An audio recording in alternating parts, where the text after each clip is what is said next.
Hello and welcome to Schooled Chapter 1 by Gordon Corman. Name Capricorn Anderson. I was 13 the first time I saw a police officer up close. He was arresting me for driving without a license. At the time, I didn't even know what a license was. I wasn't too clear on what being arrested meant either. But by then, they were loading Rain onto a stretcher to rush her in for x-rays, so I barely noticed the handcuffs the officers slapped on my wrists. Who's the owner of this pickup? It belongs to the community, I told him. He made a note on a ring-bound pad. What community? Golf club, condo deal, Garland Farm.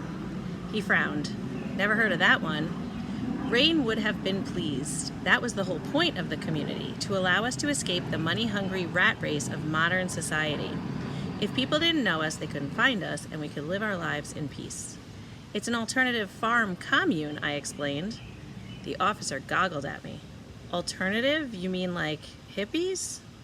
Rain used to be one back in the 60s. There were 14 families at Garland Farm then. Now it's just Rain and me. I tried to edge my way towards the nursing station. I have to make sure she's okay. He was unmoved. Who is this Rain? According to her social security card, the patient's name is Rachel Esther Rosenblatt. Her name is Rain, and she's my grandmother, I said stiffly. She fell out of a tree. He stared at his notes. What's a 67-year-old woman doing up a tree?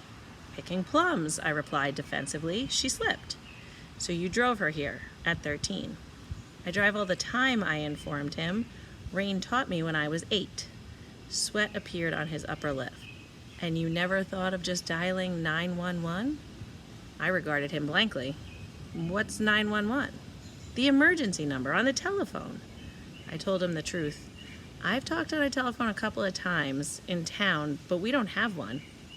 He looked at me for what seemed like forever. What's your name, son? Cap. It's short for Capricorn. He unlocked my handcuffs. I was unarrested.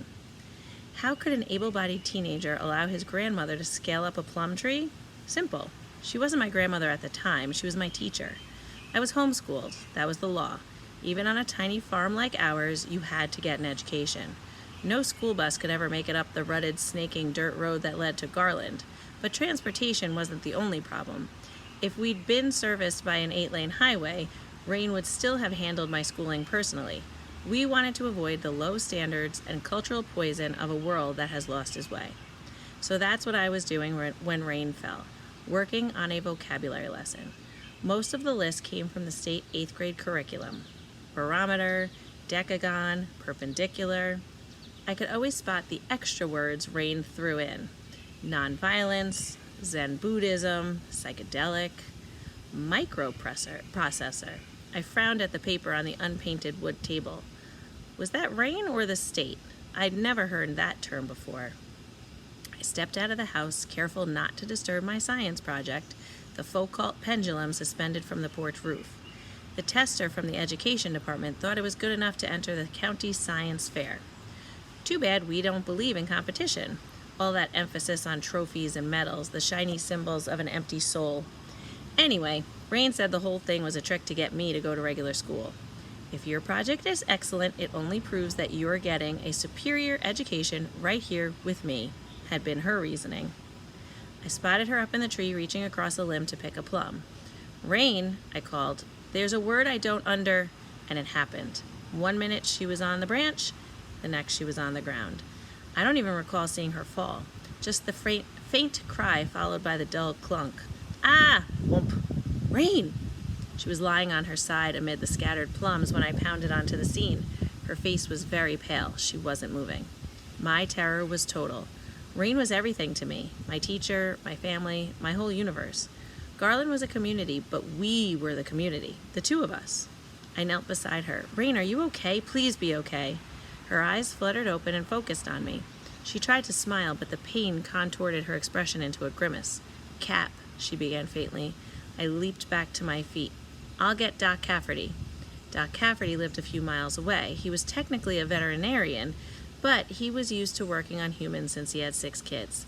He had given me stitches when I was 8. She reached up a tremendous hand and gripped my arm. We need a real doctor this time. A people doctor. I stared at her like she was speaking a foreign language. Doc Cafferty had filled all of Garland's medical needs as long as I could remember. She spelled it out. You're going to have to take me to the hospital. Rain always said that anger upsets the balance inside a person, so when you yell at somebody, you're attacking yourself more than whoever it is you're yelling at. Falling out of the tree must have made her forget this, because when the nurses finally let me in to see her, she was screaming at the doctor at the top volume. I can't do 8 weeks of rehab. I can't do 8 days.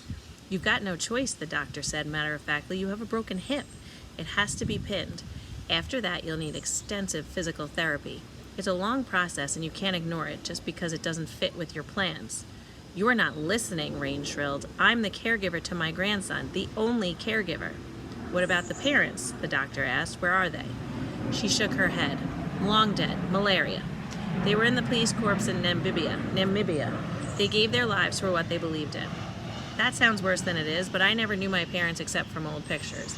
They left when I was little. Beside the rule at Garland back then was that we all belonged to each other and it didn't matter who was related by blood. I have a few vague recollections of other people in the community when I was really young, but whether they were my parents or not, I can't tell. Anyway, it's impossible to miss what you've never had. I rushed to my grandmother's bedside. Are you okay? Is your leg all fixed up? She looked grave. We've got a problem, Cap, and you know what we do with problems. We talk it out, think it out, work it out, I said readily. It had been that way since the very beginning of Garland in 1967, long before I was born.